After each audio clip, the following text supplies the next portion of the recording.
ميديا بتاعت المغنيين ولاعيبة الكورة والممثلين والناس دي بتشتغل ازاي؟ عشان لما كنا بنقعد مع ناس كتيرة قوي منهم دايما يقول لك ايه، ايوه يعني هنزل ايه يعني انا، ودي بتبقى مشكلة عندهم. ولو بتبص على الجرافس بتاعتهم هتلاقيهم ايه، ان الكونتنت بتاعهم في الاول بيبقى بيعلى بيعلى بيعلى بيعلى، بعد كده ستاجنيشن، وبعد كده بيبتدي يقل، وتجوز لكل الناس اللي في الفيلد ده. فانا هشرح ايه المشكله وبيحصل لهم كده ليه، وازاي يتفادوا ده، وايه الكونتنت اللي هيترند، وازاي تقدر تهوك اب. فانا هقعد انقل ما بين شغلانات مختلفه، ما بين لعيب كوره، ممثل، مغني، في افكار مختلفه، عشان ايه كله لو حد بيتفرج عاوز يعرف يشوف هي ايه المشكله بالظبط.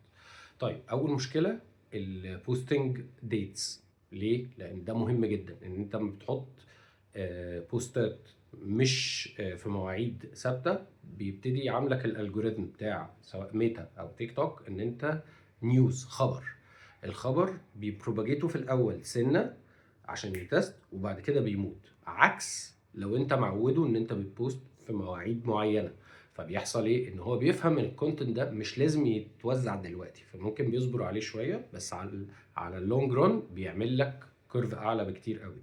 فده حاجه من الحاجات. تاني حاجه، انت كسليبرتي، تعال نتكلم مثلا على مغني. المغني حضرتك هو في الاخر البرودكت الاغنيه، بس انت لازم يبقى عندك جول. ايه الجول؟ ان انا هزود الناس اللي بتتابعني. طب هزودهم ازاي؟ طيب انا عندي دلوقتي كمغني ان انا وانا بختار اغنيه، افتح الفويس نوتس بتاعتك، هتلاقي في 100,000 اغنيه انت جربتها. طب دي خدتها؟ لا دي ما خدتهاش. طب دي كانت حلوه بس ما خدتهاش ليه؟ لا، هو ده اللي الناس عاوزه تشوفه. الناس مش عاوزه تشوف الخروجه الحلوه والعربيه الحلوه، ما حدش فارق معاه عامه.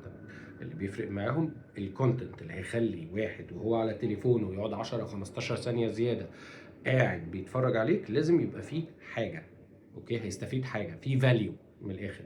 لو ما فيش فاليو كل ده ملوش لازمه. طب انت يا عم بتتكلم على مغني ده عنده حاجه، طب انا كلاعب كوره، حضرتك وانت كلاعب كوره مش ليك فرقه بتتفرج عليها؟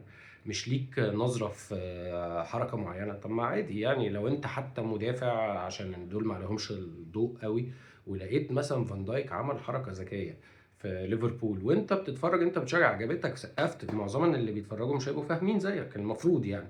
فانت لو عملت لها كليبنج وقلت بصوا الحركه دي جامده جدا جدا جدا عشان واحد اتنين وتلاته، وغطى الاوفسايد ومش عارف عمل ايه، وات ايفر، الناس هتبقى عاوزه تسمع ده، مش عاوز صورتك وانت عامل كده. ملهاش اي معنى، والله ما هتزود لك حاجه، صدقني هو ده الفكره. طب انا يا عم انا بكتب افلام اصلا، انا ماليش دعوه بالكلام ده. حلو قوي، ما انت وانت بتكتب انت جات لك كام فكره؟ صور الكلام ده وهينزل باثر رجعي. يعني ايه؟ يعني لو انت كان عندك اتجاه للفيلم ده واتجاه للفيلم ده، ونفس الفيلم مثلا ولاد رزق كان عنده مثلا اتجاه واثنين وثلاثه واربعه، هو اختار ده، بس هو الباقيين ما كانش عارف بقيتهم، هو نفسه عاوز يكسبلور. فلما يسجلها ويقول طب تعالوا نتخيل مع بعض، هتلاقي كميه الناس اللي بتنجيج معاه رهيبه، ده من غير فلوس.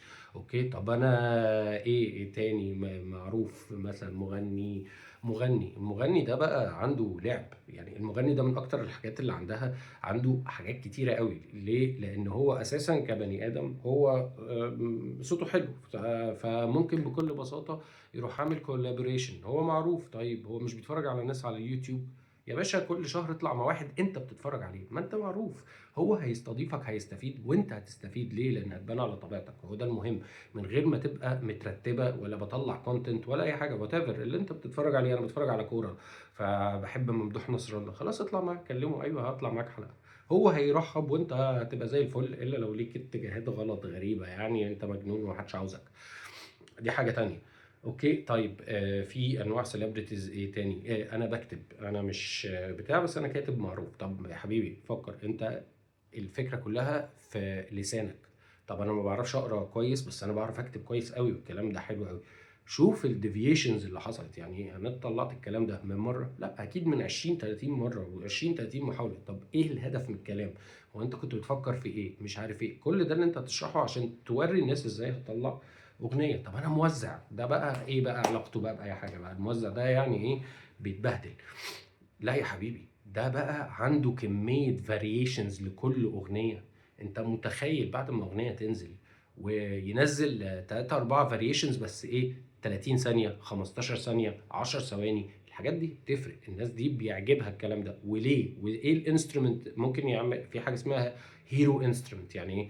يعني الهيرو انسترومنت بتاعت الاغنيه دي البيانو، هو ده البيز. طب ما اما اغيره واشوف ايه اللي هيحصل، اوكي، واوري الناس ازاي ما بغيره ايه اللي حصل. واما جربت ده في ناس قالت الايكوهات هنا عاليه، لا طب ما نقللها، طب لو قللناها الاغنيه تبقى عامله ازاي، طب دي حلوه دي مش عارف ايه. دي كلها حاجات سيلبرتيز مش هتخلص، مش هتخلص لو قعدنا نفكر في كمية الحاجات مش هتخلص.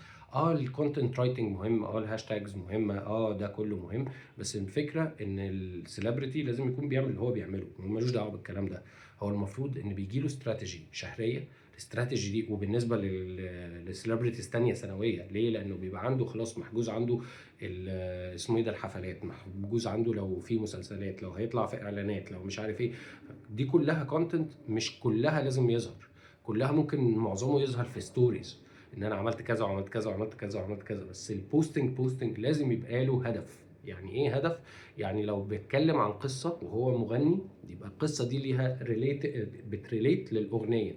الفيديو كليب، حضرتك انت دلوقتي معروف ان انت كسليبرتي بتلبس حلو قوي، وانت في الفيديو كليب بتاعك، طب ما تاخد الحركات اللي على تيك توك، اللي هو واحد ينط ويغير اللبس في الهواء 3 4 وتقول لهم اخد انهي لبس اطلع بيه في الفيديو كليب الجاي.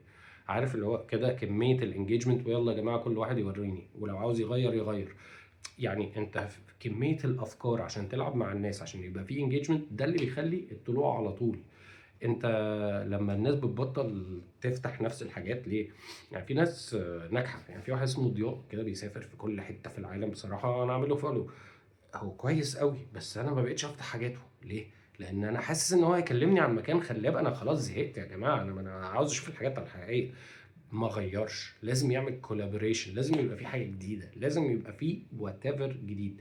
المره الجايه هشتغل على البيزنسز، يعني هعمل سوشيال ميديا، هشرح السوشيال ميديا بتاعت بيزنسز زي الدكاتره وعيادات التجميل والاكل. الثلاثه دول هاخدهم مع بعض المره الجايه.